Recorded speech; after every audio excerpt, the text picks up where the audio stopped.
Julia Spencer is a real estate investor with over 25 years' experience who owns multiple investment properties. She's a single mother of two who moved to the U.S. in 1993 with only $20 in her pocket. She currently holds an MBA. Julia Spencer is neither a realtor nor an attorney, and the contents of this recording are only her opinions. Get her free guide to investing at juliamspencer.com. I'm your host, Dr. Steve G. Jones, multimillionaire and hypnotherapist. My website is stevegjones.com.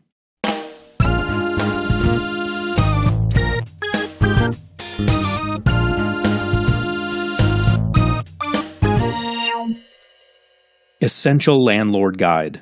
Module 11, Wage Garnishment. Hello, this is Julia M. Spencer, real estate advisor, investor, and enthusiast. In this module, I want to talk just a little bit more about evictions, but also go into a little bit how to recoup your money that you've lost if you had an eviction or if you had a non-paying tenant, and what you do in that case, because that's also very important, especially if you're running on a specific budget and you're using the rent money to pay for mortgages or for expenses, or if you have certain things that are included in your lease, such as lawn care, or if you're paying for any utilities. These are kind of sunk costs that you have to pay for whether your tenant pays you or not.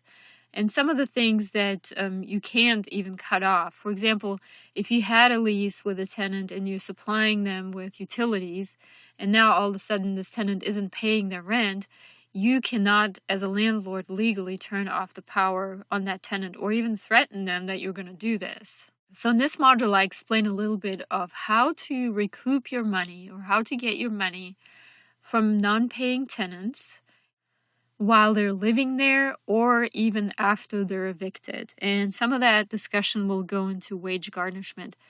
This is a very interesting module because in the previous module, we basically talked a little bit about just the regular actual eviction and how that works and how it typically works, because you can actually go and look up in your guidebooks or do a search on the internet, ask a lawyer or even a property manager how exactly it works, but nobody will actually tell you how it really works out on the street. How the Wild West works, as I say, when you're a hands-on landlord or a property owner and you actually really have to deal with this, and you have to deal with this in a high volume. What is it that you can expect to see? And that's kind of what I talked about in my last module. Now, there's also sometimes something that happens in terms of an eviction that is called a constructive eviction.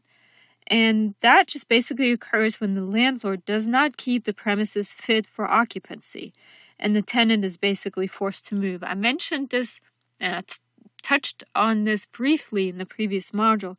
But basically, for example, if the landlord continually fails to repair broken plumbing lines, or if there's a leaking roof, and this is now causing mold to build up inside the house, or the tenant is unable to use the facilities, the bathroom or the toilet.